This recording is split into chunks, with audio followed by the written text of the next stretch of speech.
Hai, Assalamualaikum dan salam sejahtera. Kami dari kumpulan 2 ingin membentangkan mengenai attitude dan behavior.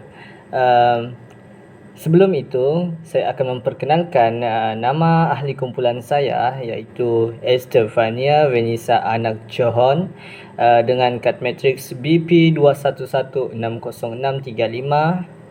Seterusnya Umi Nur Atika binti Yusuf dengan kad matriks BP21160622, dan saya sendiri Muhammad Hafizuddin Akmal bin Amir BP21160614, Fransila Jimin BP21160575, dan akhir sekali Awang Hakimi bin Maidin dengan kad matriks BP21160606. Hai, Assalamualaikum dan salam sejahtera. Saya Muhammad Hafizuddin Akmal bin Amir, pemegang kad matriks BP21160614. Baiklah, saya akan menerangkan apa itu psikologi. Baiklah, psikologi ini merupakan satu kajian tingkah laku manusia yang dibuat secara sistematik dan saintifik. Ianya juga merupakan bidang akademik gunaan yang mengkaji tentang tingkah laku dan minda manusia. Bukan itu sahaja, penyelidikan dalam bidang psikologi yang bertujuan untuk memahami dan menerangkan tentang pemikiran, tindakan, perasaan manusia dan sebagainya. Aplikasi dalam bidang psikologi merupakan rawatan kesihatan mental, peningkatan prestasi, bantuan kendiri, ergonomik dan pelbagai lagi bidang yang lain mempengaruhi kesihatan dan kehidupan manusia. Selamat pagi, saya ucapkan kepada Dr. Carmela dan juga rakan-rakan seperjuangan sekalian. Saya, Estefania Venisa Anak Johon, memegang no-card matrix BP21160635, dan saya akan mengambil alih untuk menerangkan lebih lanjut mengenai sikap dan juga tingkah laku atau lebih dikenali sebagai attitude and behavior. Sikap atau dikenali sebagai attitude adalah cara menempatkan, membawa diri atau merasakan jalan, fikiran dan juga perilaku. Menurut Herbert Spencer 1862, sikap digunakan untuk menunjukkan status mental seseorang. Selain daripada itu, sikap juga dimaksudkan dengan perilaku dan tingkah laku seseorang dalam melakukan interaksi dengan orang lain yang disertakan dengan kecenderungan untuk bertindak sesuai dengan sikap tersebut. Di dalam buku The Penguin Dictionary of Psychology, menjelaskan bahawa attitude atau sikap is some internal affective orientation that would explain the action of a person.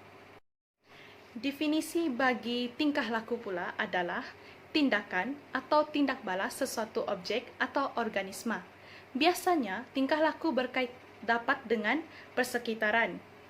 Tingkah laku juga mempunyai sifat yang tersendiri, iaitu terdapat 5 sifat. Yang pertama, sedar atau separasedar, nyata atau terselindung, rela atau tidak, dan juga semula jadi atau dipelajari. Tingkah laku manusia atau organisma lain dapat bersifat biasa, luar biasa, boleh diterima atau tidak boleh diterima. Manusia menilai kebolehterimaan sesuatu tingkah laku berdasarkan norma sosial untuk mengawalnya, menerusi kawalan sosial. Dan itu saja daripada saya. Sekian, terima kasih. Selamat pagi semua, nama saya Fransila Jimin, pemegang nomor kad matriks BP21160575. Saya akan membentangkan bahagian teori-teori tingkah laku sosial dan sikap. Yang pertama adalah teori behaviorism, di mana tokohnya adalah John Brodus Watson. Teorinya dikenali sebagai teori pelaziman klasik Watson atau teori Watson. Dalam teori ini, ia menerangkan tingkah laku manusia sebagai suatu refleks terlazim, yaitu gerakan refleks yang mudah dan berlaku secara semula jadi, dan tidak perlu dipelajari. Manusia juga mempelajari gerak balas untuk menyesuaikan diri dalam situasi-situasi baru. Seterusnya, terdapat 3 jenis emosi menurut Watson. Yang pertama adalah marah, yang kedua adalah takut, dan yang ketiga adalah kasih sayang. Dalam teori Watson juga, beliau telah menjalankan sebuah eksperimen yang dikenali sebagai Little Albert, di mana eksperimen ini membuktikan emosi manusia boleh dilazimkan. Eksperimen ini melibatkan tikus putih dan kanak-kanak lelaki yang berusia 11 bulan, yaitu Albert. Yang pertama, Watson telah menunjukkan tikus putih kepada Albert. Seterusnya, Albert tidak takut pada bolanya, namun apabila suatu bunyi yang kuat dikeluarkan serentak dengan kemunculan tikus putih, Albert menjadi takut dan menangis. Eksperimen ini diulang-ulang sehingga Albert takut kepada tikus putih. Seterusnya adalah teori Skinner. Nama penuh beliau adalah Burroughs Frederick Skinner. Dalam teori Skinner ini, ia memfokuskan tentang penelitian tentang perilaku dan mengembangkan teori reinforcement. Dalam teorinya juga, ia menerangkan tentang perkembangan pribadi seseorang atau perilaku yang disebabkan oleh respon terhadap rangsangan luar. Menurut Skinner juga, hal yang penting untuk membentuk suatu kepribadian seseorang adalah melalui hasil dan hukuman. Yang seterusnya adalah teori pembelajaran sosial, yaitu tokohnya adalah Albert Bandura.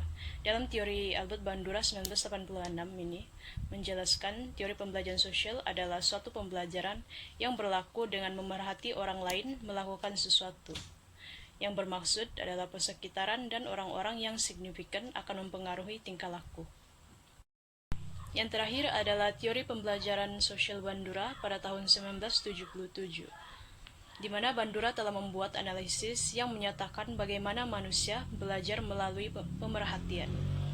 Menurut Bandura, pembelajaran adalah melalui peniruan, mengajuk, dan memadan. Sekian itu saja daripada saya. Terima kasih.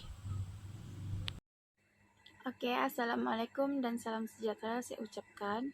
Nama saya Umi Nur Atika binti Yusuf, memegang nomor matriks BP 2116062. Oke, saya akan meneruskan pembentangan dengan faktor yang mempengaruhi pembentukan tingkah laku. Terdapat 4 faktor. Yang pertama ialah lingkungan fisikal, yang kedua lingkungan budaya, yang ketiga pengalaman kelompok, dan yang keempat pengalaman pribadi yang unik. Assalamualaikum warahmatullahi wabarakatuh. Saya Awang Hakimi bin Maidin, nomor matriks BP 211606606. Di sini saya akan membentangkan mengenai kepentingan. Yang pertama, attitude is everything, di mana sikap adalah segala dalam menjalinkan hubungan dengan orang lain. Contohnya, sikap yang baik terhadap orang lain akan dibalas dengan kebaikan, manakala sikap yang kurang baik akan ditinggalkan. Yang kedua, banyak kawan. Kawan yang banyak akan memberikan pengaruh yang baik dan kurang baik. Contohnya, good attitude memberi ruang yang luas untuk produktif dalam kerja dan menimbulkan semangat kerja. Yang ketiga, lebih percaya diri. Percaya pada diri sendiri itu penting karena kepercayaan diri akan membentuk jati diri seseorang individu yang bermula dari sikap dan tingkah laku. Contohnya, tidak bersikap sombong terhadap orang lain. Hal ini menjadikan sikap dan tingkah laku yang baik menjadi sangat penting dalam diri seseorang karena sikap mudah dipengaruhi di saat berhubungan baik dengan ramai orang. Selain itu, sikap dan tingkah laku juga memainkan peranan yang penting kepada mental. Oleh itu, sikap dan tingkah laku yang baik akan menghasilkan mental yang baik. Terima kasih. Oke, masuk kepada kesimpulan. Tingkah laku adalah sebuah respon atau stimulus. Tingkah laku merupakan refleks tanpa kerja mental. Perilaku manusia adalah hasil daripada proses belajar yang melalui pemerhatian. Sikap berubah melalui persekitaran yang terbentuk dengan sendirinya. Sikap memainkan peranan yang penting dalam kehidupan seharian manusia. Oleh itu, sikap dan tingkah laku perlu ada dalam diri seseorang kerana sikap dan tingkah laku berlaku hasil daripada pengalaman, gerakan, dan motivasi yang diberikan.